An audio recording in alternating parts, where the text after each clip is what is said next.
नमस्कार, मैं हूं श्वेता। उत्तर प्रदेश की बड़ी खबरों में आपका स्वागत है। आज है 14 जनवरी, दिन बुधवार। खबरों की ओर बढ़ने से पहले आप सभी को मकर संक्रांति की हार्दिक शुभकामनाएं। चलिए एक नजर डालते हैं आज की सुर्खियों पर। अब एआई से जुड़ेंगे यूपी के सभी मेडिकल कॉलेज। यूपी में अब हाईटेक ड्रोन से रेल हादसों की होगी जांच। लखनऊ से प्रयागराज और कानपुर के बीच नई इलेक्ट्रिक बसें दौड़ेगी। यूपी सरकार सीमा विस्तार वाले इलाकों में 900 करोड़ करेगी खर्च। T20 वर्ल्ड कप 2026 में भारत में ही खेलेंगे बांग्लादेश के मैच। चलिए एक नजर डालते हैं आज की 25 बड़ी खबरों की ओर। आयोग ने सहायक लेखपाल भर्ती के लिए संशोधित परीक्षा तिथियां की घोषित। यूपीएसएसएससी सहायक लेखपाल और लेखा परीक्षक भर्ती के लिए 1828 पदों के अभिलेख परीक्षण की समय सारणी में संशोधन किया गया। 15 जनवरी को सार्वजनिक अवकाश के कारण परीक्षण स्थगित कर 12 फरवरी को रखा गया। 12 और 13 फरवरी की पाली में भी अनुपस्थित अभ्यर्थियों का परीक्षण किया जाएगा। आयोग ने वेबसाइट पर नई तिथियां जारी की है। यूपी में अब हाईटेक ड्रोन से रेल हादसों की होगी जांच। यूपी में अब रेल हादसों की जांच हाईटेक ड्रोन से और गहन तरीके से होगी। हादसे के बाद घटनास्थल का एरियल वीडियो तैयार किया जाएगा। साक्ष्य एकत्रित होंगी और अवरुद्ध रूट पर यातायात बहाल किया जाएगा। एआरटी कर्मचारियों को ड्रोन और फॉरेंसिक प्रशिक्षण दिया जाएगा ताकि मैकेनिकल या फिर अन्य कारणों की स्पष्ट पहचान हो सके। अब एआई से जुड़ेंगे यूपी के सभी मेडिकल कॉलेज। उत्तर प्रदेश में अब सभी मेडिकल कॉलेज एआई से जुड़ेंगे, जिससे स्वास्थ्य सेवाओं में डिजिटल सुधार और त्वरित जांच सुविधा मिलेगी। डिप्टी सीएम ब्रजेश पाठक ने कहा कि प्रदेश की सफलता पर पूरे देश के लिए मॉडल होगी। AI, machine learning, tele medicine और स्मार्ट मेडिकल सेवाओं से यूपी को हेल्थ हब बनाने पर जोर दिया गया। प्रदेश में यातायात सूची पुनरीक्षण अभियान में आए 1.96 लाख आवेदन।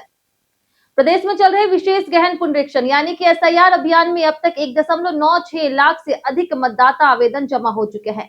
आम जनता ने 1.89 लाख फॉर्म 6 भरे हैं, जबकि राजनीतिक दलों ने 6,984 आवेदन किए। नाम काटने के लिए 2,411 फॉर्म 7 जमा हुए हैं, जिसमें भाजपा, सपा और बसपा के फॉर्म भी शामिल हैं। यूपी वित्त मंत्री ने केंद्र से एसएनए स्पर्श फंड देरी सुधारने का किया अनुरोध। यूपी के वित्त मंत्री सुरेश कुमार खन्ना ने केंद्र से अनुरोध किया है कि डीबीटी योजनाओं को एसएनए स्पर्श प्रणाली से बाहर रखा जाए। फंड ट्रांसफर में भी हो रही देरी के कारण केंद्र सहायतित योजनाओं में लाभार्थियों तक समय पर धनराशि नहीं पहुंच रही। उन्होंने कहा कि प्रणाली व्यवहारिक और सुगम बनाई जाए ताकि सीधे लाभार्थी के खाते में फंड मिले। लखनऊ से प्रयागराज और कानपुर के बीच नई इलेक्ट्रिक बसें दौड़ेगी। उत्तर प्रदेश राज्य सड़क परिवहन निगम के बेड़े में शामिल नई 50 इलेक्ट्रिक बसों में से कई बसें लखनऊ से प्रयागराज और कानपुर के बीच दौड़ेगी। प्रयागराज से वाराणसी और लखनऊ के लिए भी बसें संचालित होगी। आलमबाग बस टर्मिनल से चार्जिंग स्टेशन तैयार किए जा रहे हैं, जिससे यात्रियों को आरामदायक और निर्बाध सफर मिलेगा। यूपी के जिले फसलों की उत्पादकता में राष्ट्रीय औसत से आगे। उत्तर प्रदेश के कई जिले फसलों की उत्पादकता में देश के शीर्ष राज्यों से आगे हैं।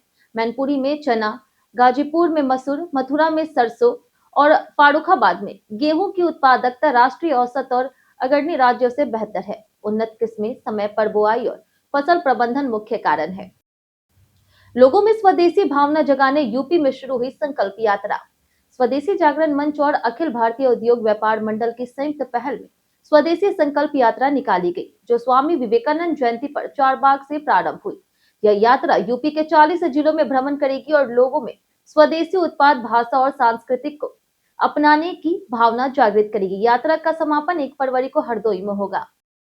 उत्तर प्रदेश में अब नया बिजली कनेक्शन आधे दाम में मिलेगा। पावर कॉर्पोरेशन ने नई कास्ट डाटा बुक लागू कर दी है, जिसके तहत 1 किलोवाट और 2 किलोवाट कनेक्शन की लागत 6,400 रुपए से घट करके 3,198 रुपए हो गई है।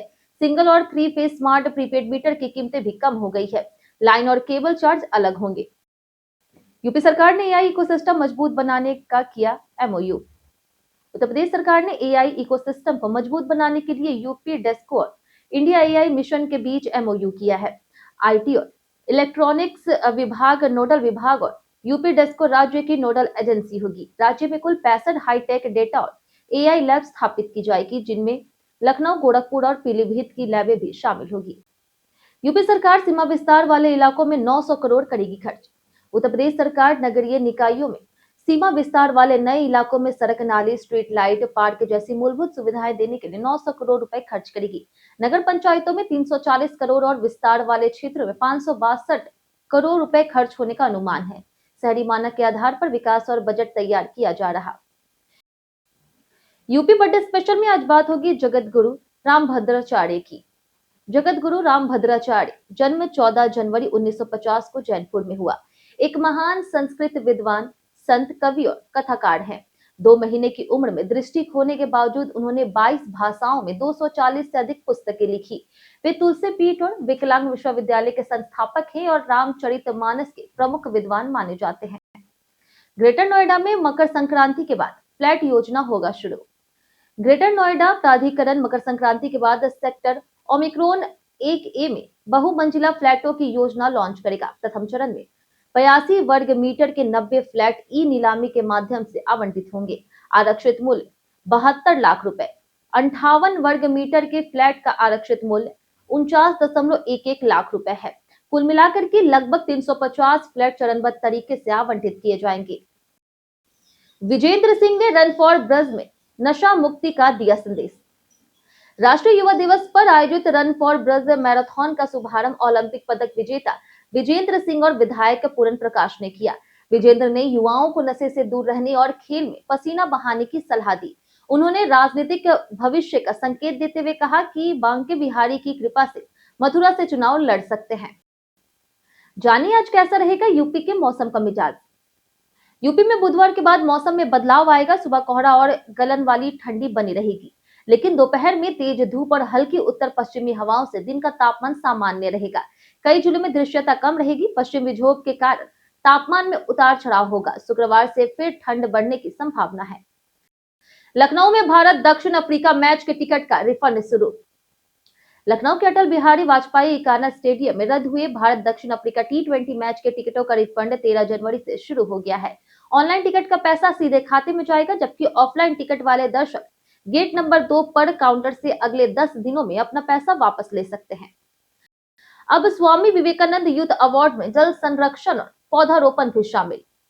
मुख्यमंत्री योगी आदित्यनाथ ने स्वामी विवेकानंद यूथ अवार्ड में बड़ा बदलाव किया। अब यह पुरस्कार केवल खेल या सामाजिक कार्यों तक सीमित नहीं रहेगा, बल्कि पर्यावरण और जल संरक्षण, पौधारोपण, नदी कुआं पुनरुद्धार में उत्कृष्ट कार्य करने वाले युवक युवतियों को भी दिया जाएगा।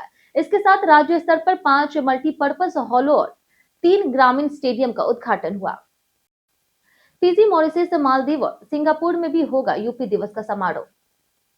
उत्तर प्रदेश दिवस 24 से 26 जनवरी तक मनाया जाएगा। मुख्य सचिव SP गोयल ने राज्य और जिला स्तर पर भव्य आयोजन सुनिश्चित करने के निर्देश दिए। यूपी दिवस समारोह फिजी, मॉरिशस, मालदीव, सिंगापुर और थाईलैंड में भी भारतीय दूतावासों के सहयोग से आयोजित होंगे। प्रदर्शनी, पुरस्कार वितरण प्रतियोगिताएं और सरकारी योजनाओं के स्टॉल भी लगाए जाएंगे। गोरखपुर महोत्सव में पवन सिंह के मंच पर आते ही भीड़ हुई बेकाबू। भोजपुरी सिनेमा के पावर स्टार पवन सिंह ने गोरखपुर महोत्सव में देर रात तक शानदार प्रस्तुति दी। उनके मंच पर आते ही भीड़ बेकाबू हो गई और बैरिकेडिंग तोड़ने लगी। पुलिस ने लाठियां चलाकर स्थिति काबू में की। वहीं 2 घंटे तक पवन सिंह ने हिट गीतों पर दर्शक झूमते रहे, जिसमें सांसद रवि किशन भी मंच पर शामिल हुए। माघ मेला में 19 जनवरी तक रहेगा no vehicle zone. Makar Sankranti और मौनी अमावस्या पर भारी भीड़ को देखते हुए प्रशासन ने माघ मेला क्षेत्र में कड़े यातायात प्रतिबंध लागू किए हैं।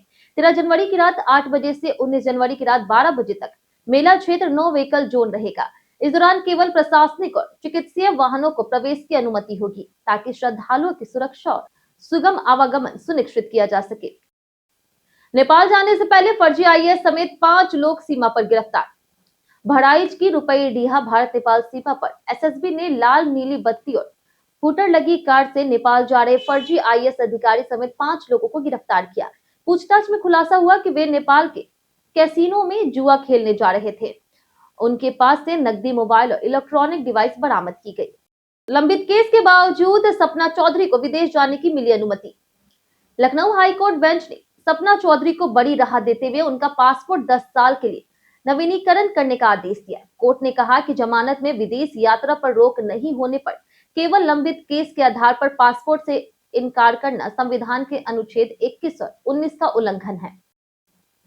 खिचड़ी मेले में ड्रोन और CCTV से होगी त्रिस्तरीय सुरक्षा निगरानी।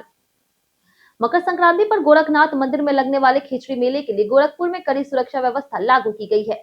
पूरे मेला क्षेत्र में सीसीटीवी और ड्रोन से निगरानी हो रही। त्रिस्तरीय सुरक्षा घेरा बनाया गया है। डीआईजी और एसएसपी ने पुलिस बल को अलर्ट मोड में ड्यूटी के निर्देश दिए हैं। T20 वर्ल्ड कप 2026 में भारत में ही खेलेंगे बांग्लादेश के मैच। आईसीसी ने बांग्लादेश की मांग खारिज करते हुए कहा कि T20 विश्व कप 2026 के लिए भारत में सुरक्षा खतरा लो टू मॉडरेट है और मैचों के वेन्यू नहीं बदले जाएंगे। बांग्लादेशी सलाहकार के दावों को आईसीसी ने गलत बताया। खिलाड़ियों और प्रशंसकों के लिए भारत में पर्याप्त सुरक्षा व्यवस्था रहेगी, जिससे सभी मुकाबले तय कार्यक्रम के अनुसार होंगे। कई कारणों से दर्ज है भारत के इतिहास में आज की तारीख। 1905 में प्रसिद्ध अभिनेत्री दुर्गा खोटे का जन्म हुआ। 1950 में महान संत और संस्कृत विद्वान जगत गुरु रामभद्राचार्य का जन्म हुआ। 1977 में भारत के एकमात्र फॉर्मूला 1 चालक नारायण कार्तिकेयन का जन्म हुआ। 1982 में इंदिरा गांधी ने 20 सूत्री कार्यक्रम घोषित किया। 2024 में उर्दू कवि मुन्नवर राना का निधन हुआ। हम प्रतिदिन आपसे 5 ऐसे जरूरी सवाल उसके जवाब बताएंगे जो कि यूपीपीएससी जैसे अन्य प्रतियोगी परीक्षाओं में काम आएंगे। सवाल इतिहास, यूपी स्पेशल, विज्ञान, करंट अफेयर्स और भूगोल से रहेंगे। पूछे गए 5 सवाल में आपने कितना सही जवाब दिया, ये हमें कमेंट करके जरूर बताएं। तो हमारा पहला सवाल है, ताला नगरी उत्तर प्रदेश के किस जिलों को कहा जाता है? ऑप्शन ए है आगरा, ऑप्शन बी है कानपुर, ऑप्शन सी है अलीगढ़ या फिर ऑप्शन डी एटा। इसका सही जवाब है ऑप्शन सी अलीगढ़। हमारा दूसरा सवाल है कि असहयोग आंदोलन पर विचार के लिए इलाहाबाद में अखिल भारतीय कांग्रेस कमेटी की बैठक कब आयोजित की गई थी? ऑप्शन ए है अप्रैल 1942 में, ऑप्शन बी है मार्च 1941 में, ऑप्शन सी है जून 1939 में या फिर ऑप्शन डी दिसंबर 1939। इसका सही जवाब है ऑप्शन ए अप्रैल 1942 में। हमारा तीसरा सवाल है कि सरफरोशी की तमन्ना अब हमारे दिल में है, इस गीत का संबंध किससे है? Option A Chandrashekhar Azad, option B Ram Prasad Bismil, option C Rajendra Lahiri, option D Batukeshwar Dutt. इसका सही जवाब है ऑप्शन बी राम प्रसाद बिस्मिल। हमारा चौथा सवाल है उत्तर प्रदेश राज्य के शासन संरचना का आधार क्या है? ऑप्शन ए है भारतीय संविधान, ऑप्शन बी है राज्य कार्यपालिका, ऑप्शन सी है राज्य विधान मंडल या फिर ऑप्शन डी उच्च न्यायालय। इसका सही जवाब है ऑप्शन ए भारतीय संविधान। हमारा आखिरी सवाल है कि उत्तर प्रदेश के किस जिले में लाल मिट्टी मिलती है? Option A Mirzapur, option B Sonbhadra, option C Mirzapur और सोनभद्र, ऑप्शन डी इनमें से कोई नहीं। इसका सही जवाब है ऑप्शन सी मिर्जापुर और सोनभद्र।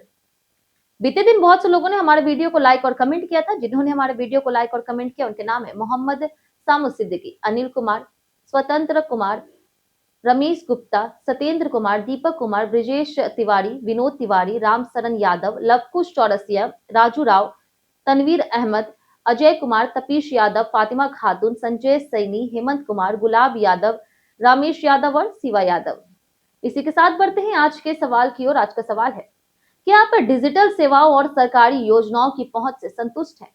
आप अपना जवाब हमें हमारे कमेंट सेक्शन में लिखकर जरूर बताएं। आज के लिए इतना ही। उत्तर प्रदेश की तमाम खबरों के साथ बने रहने के लिए देखते रहे डेली यूपी, और साथ ही अगर यूट्यूब चैनल पर देख रहे तो चैनल को सब्सक्राइब कर दे, और आप फेसबुक पेज पर देख रहे तो लाइक और फॉलो जरूर करें।